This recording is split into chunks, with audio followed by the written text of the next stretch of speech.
feel like from your university studies, the way that the system's currently set up, do you feel like that is, I guess, adequate education for teachers to step into a role like this? Because it's sounding to me like you have potentially quite a natural ability for this, and just from your own life lessons, you've learned a lot of how you want to do things. Yeah. But do you think that just from going to university, teachers are going to be able to get the skills to be able to run something like that, which is they have a lot more freedom? I think it depends on your outlook in life. Yeah. And all the experiences that everyone carries. I think your first year of teaching when you leave uni, no matter where or how you do that, is pretty daunting. Yeah. You have so much to learn. Yeah. But you're always learning as a teacher or as a human. We're always learning. So, nothing goes well all the time, and we all make mistakes. Yeah. But so long as we learn from those mistakes and we just try it differently next time. And I'm really honest with all the kids I teach, whether it's in a mainstream school or my homeschool kids. I make mistakes too. And I love them to see that, because then they see that it's okay to make mistakes and we're all human. And as long as we don't get down about that and think, oh, I'm really bad at this, I'm just not even going to bother trying, it's turning it around. It's like, okay, that didn't work. Never mind. And we always have a laugh. I laugh with my students so much. I'm like, oh my goodness. You gotta have fun. Yeah. I'm like, look what I just did. And they're like, oh, Jane. I'm like, I know. We just make it fun. And it doesn't matter if you make mistakes. That's how we all learn. Yeah. And when they do make a mistake, we'll discuss those mistakes, have a laugh, and just say, let's try it differently. Let's maybe get some materials if it's something in maths. Seems like you're not understanding this part, so let's just go back to the basics. You work through it together, and it's like a light bulb moment. They get it, and then we're like, yes, and we celebrate each other. That's incredible. Yeah. It's so good. And I was just thinking about this as you were speaking. With these smaller groups happening, when it comes to parents and having their own way that they want their children to be raised, it seems like that's almost a taboo thing to say anymore. Like taking control of how you raise your own children, as opposed to, I guess, the state knowing better or the government knowing better. Obviously, like we mentioned, you're covering those fundamental learning skills that they're going to need if they want to step into standard education at some point. Yeah. But with these smaller groups, I guess really picking the teacher like yourself, they can tailor so many other areas of, I guess, how they want the education to go, right? Like not every group would have to be necessarily the same in terms of their values or their structure. Yeah. And the parents let me know what's important to them. Yeah. And then I tailor the learning to include all that. Trouble is, even though it might only be a small group, all of the parents, they'll agree on lots of things. Yeah. But, they all have differences. Of course. So sometimes it can be a bit tricky to please everyone. But I just say, look, I can't please everyone. I'm going to do my best. This is what I can offer. Yeah. It's not going to tick every single box, but you've got to think about the benefits that you get overall from this. Yeah. And do the parents communicate with one another about how they can sort of combine the values of what they're going for? They have lots of communication. Yeah, they meet up regularly. We have meetings. They talk to me all the time. There's one parent who runs it, or one mum and dad who kind of run the whole thing. Yeah.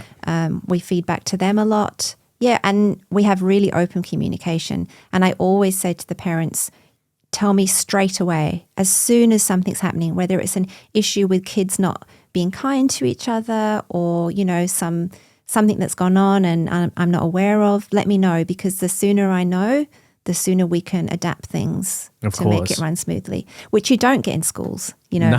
With 25 kids, you just can't. You couldn't, even if all the parents were coming to you all the time, you couldn't facilitate that. It's too big. Well, you get to communicate with the teacher, twice a year? Yeah. Or once a year? I can't remember how much. Twice a year in parent-teacher conferences. Twice a year for parent-teacher interviews. Yeah. So it's not a lot, and even then it can be, I guess, quite generic. Yeah. This is not to completely just put down teachers everywhere. Like, obviously we need teachers and everybody's doing their best. It's more of a systemic thing. Absolutely. All the teachers I know are wonderful, caring, kind teachers. The problem is there's never enough time in the day to do all the jobs that they're expected to do. Yeah. So even though I went through a really hard and upsetting time of basically being kicked out the system and thinking I was never going to be able to teach again, when I compare my life now to that year of full-time teaching, my work-life balance is so much better Yeah. for doing something that I'm so much happier doing. It's just win-win, you know? Blessing in disguise, right? Yeah, it really is. And from there, realistically, because I guess when we have conversations like this, I'm always looking towards the ideal, you know, like how can everybody do this? How can the whole education system improve? And I love hearing opinions on it like yourselves.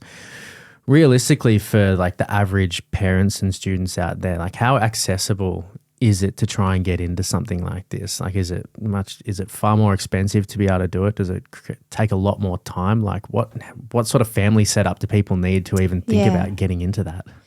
Well, it depends where you go. Like most of these setups, I think cost about $50 a day. Yeah. So it depends how many children you have as well. But it's not every day. It's usually most of these setups are just like 2 days a week. Yeah. Obviously there's during school holidays, there's nothing to be paid there. What's childcare is way more expensive than that, right? Isn't it like $200 a day, depending on where you can go? So you think if you're paying $50 for 4 hours with a teacher, even if you were to get a tutor in, most tutors are like $60 to $80 an hour. Yeah. So, minimum. And the kids are getting that whole socialization and learning how to work with others. I mean, I know financially it can be hard for some parents, particularly if they've got 3 or 4 kids. Yeah. And they do other stuff as well, you know, so they do have tutors outside of this, and they do have sports and music and languages and things like that. So depending how you do it, you know, it can really add up. Yeah, because with more free, I guess they have much more free time throughout the week as well. So how do you fill those hours? Yeah. Typically with hopefully really fun and awesome things to do. Yeah. But can cost money, right? Yeah, it does. I know in Queensland, they're way more set up than we are down here. How so? There's just so many more of these groups. Yeah. Like particularly far north Queensland, like Port Douglas. The relaxed hippie culture. So many people up there did not get vaccinated. They're more aware of what's going on in the world. I was up there on holiday a couple of years ago, and they were like, move up here. We've got so much work for you. You know, there's so many homeschool groups. We're always looking for more teachers. And I see it in the groups that I'm in online. There's so much work up there. So they're doing it really well. Would you ever consider moving up there, or you like what you're doing here? I suppose my husband's family is down here, so Yeah. we'd be staying here. And my kids are happy here, so we'd probably stay. But Sounds like Melbourne needs the help. yes, definitely. We need as much help as we can get. Yes. And then throughout the week, so realistically, how much time do you think children actually need getting tutored throughout the week to be able to get an adequate education? Well, it's different for every child. Yeah. So, you know, some kids are going to be capable of doing a lot of independent study. Others are going to need a lot more one-on-one support. Some parents are better equipped to be able to teach their kids than others. Yeah. Hard to say. Like, really, I would like the group that I teach, I would love to have them 3 days a week. I think that way I could cover more and in more depth.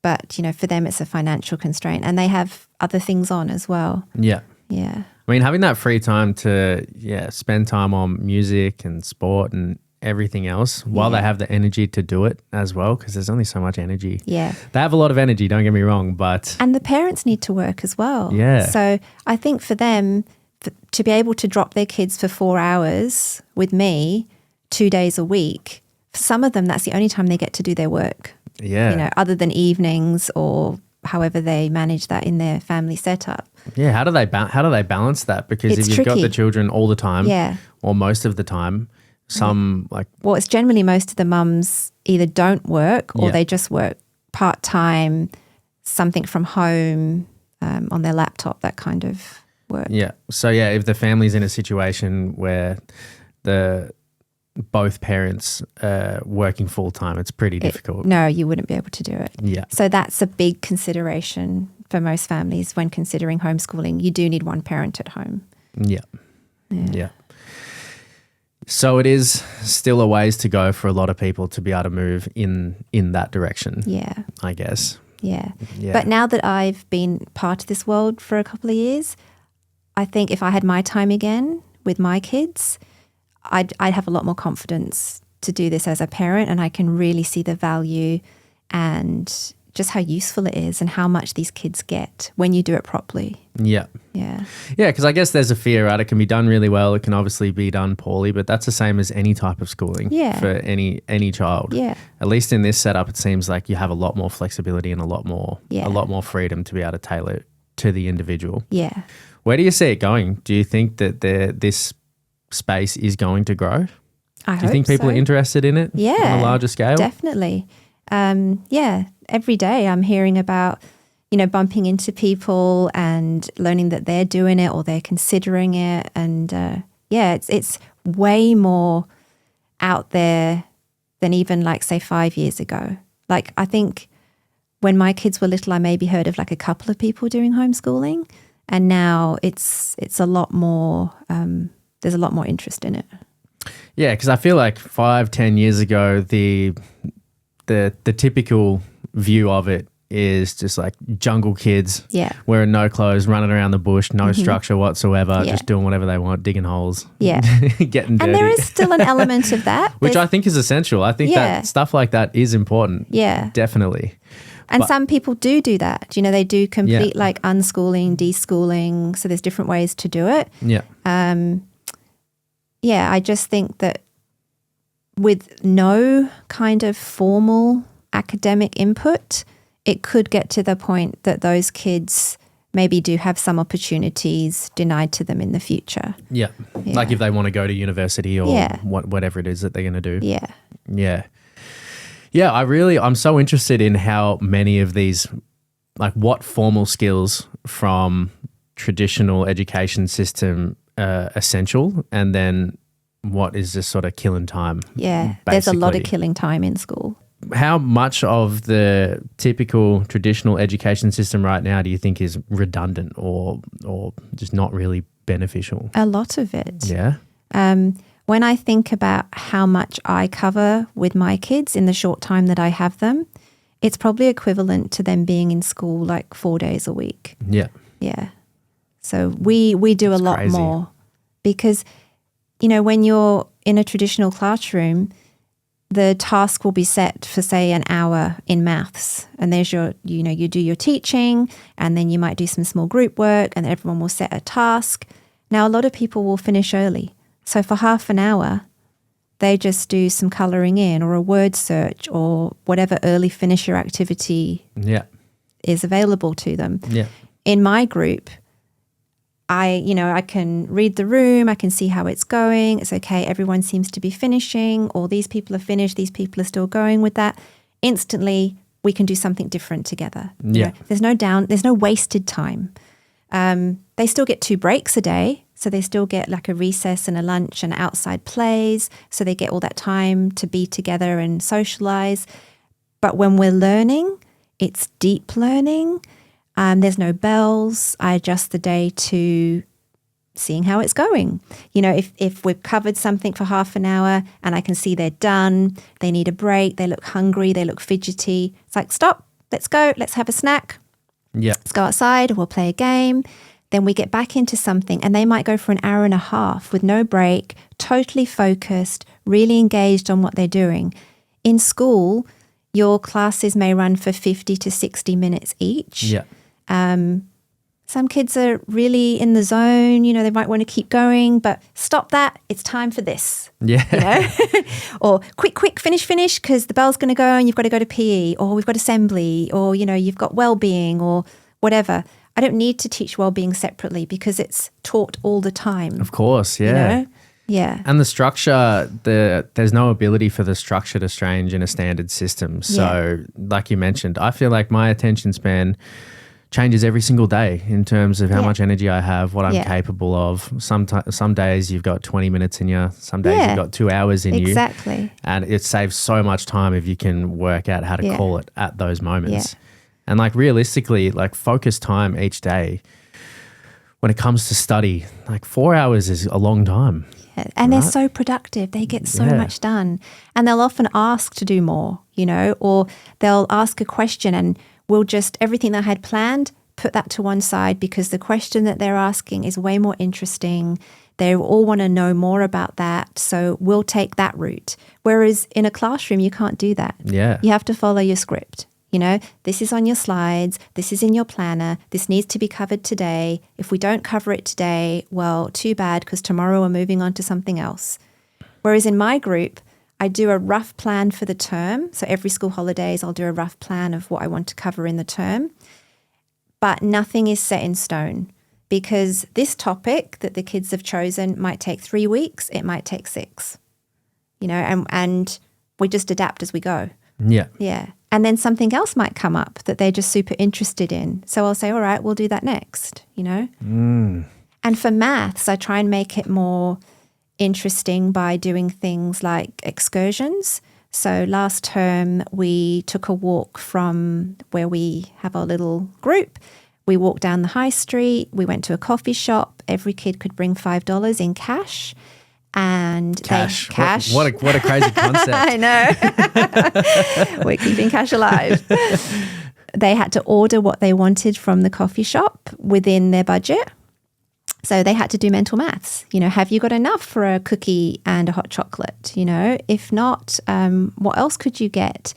I asked the coffee shop owner to give each child a receipt as well. We took that back to our learning group. The first activity was they had to draw a map of the route that we'd taken with the landmarks. So they were covering geography as well, how long it took us, what did we notice along the way. And then they had to combine all their receipts and add up how much that they spent as a group. Right on. Yeah, we got play money out as well, and they had set up little shops, and so it's all that mental maths as well. Yeah, and it's real life scenarios. Real life. Yeah, yeah, and that made it more engaging. In class, you probably get a worksheet and say, if Johnny bought 3 apples and Susie bought 6 apples, and each apple cost 10 cents, how much did the apples cost? Give me PTSD. Yeah, I'm like, we can do it in so much more engaging ways, but you do need smaller groups to do that, and you need to have the parents, like I had a parent helper come with me so everybody was safe. And it's so much more fun. It's just stuff that you don't get to do in schools. So it seems the reality is in order to curate the best sort of education, there needs to be those sort of strict number sort of limits in a sense. Like there needs to be not too many children per one teacher. Yeah. Because it just, information gets lost. Yeah. Right? Pretty quickly. Yeah. Far out. And so from here with, let's say, these current group of students, do you believe that they're going to continue like this throughout high school as well? Or do you believe that they would want to, at some point, the parents want to go into high school or go into a standard structure? At this point, they're all very keen to continue homeschooling. I really believe that's their path. Yeah. With their outlook on life, they're all very much dedicated homeschoolers. Yeah. We've had one child leave this year who went into a mainstream school, although it wasn't a traditional school. It was a very, very small school and almost like a homeschool setup. Okay, yeah. But a private school in the city. Okay, yeah. Yeah. And that's every day. So, they wanted that everyday kind of setup. Okay, yeah. But I think the rest of my group will stay. Right on. Do you know any adults who have been through homeschooling? No, I don't actually. Yeah. Yeah. Do you? I do. I know a few. Not too many. Yeah. Some I know personally, and then some of just sort of people that I follow and things like that.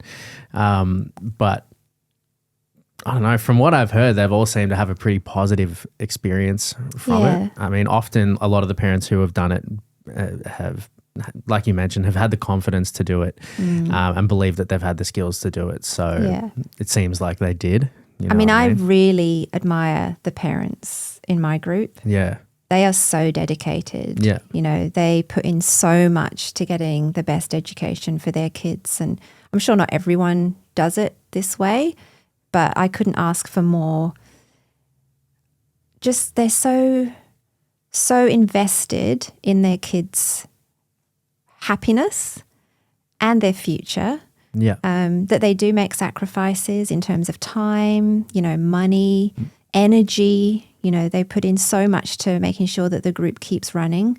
Like the parents come in and clean the venue, they're all hands-on. They do market stalls so that the kids can practice, entrepreneurial skills and Right on. yeah, and to raise money, like to raise funds for the group as well, to pay the teachers and the venue and things like that. Whatever resources we need, which is minimal. Like I really try to keep that very, very basic for them. But yeah, they're just so happy to contribute and be super helpful. They're a pleasure to work with. And you can't say that often as a teacher. You will always have some very challenging parents when you work in schools. Yeah, of course. But these parents are amazing. They just make me feel so valued. They are so appreciative because they see how happy their kids are in their learning and spending time in our group. And have you spoken to other teachers who are maybe just mainstream teachers currently? Do they hear your story and they're like, wow, that sounds incredible? Yes. So I've worked in a few schools over the last year doing casual relief teaching. But for the last 6 months, I've just been in one school and I've been there basically 3 days a week. The teachers there, some of them, they love hearing my stories. It just blows their mind and they're like, oh, can I do this? And there's actually a couple that I think if they could afford to step away from a full-time job, they would be straight in and they'd be ideal candidates. Yeah. Others, I have to be very careful about how I present things at school. Of course. I do have to censor myself when I'm talking about certain things because, I don't want them to think that I'm completely lost the plot.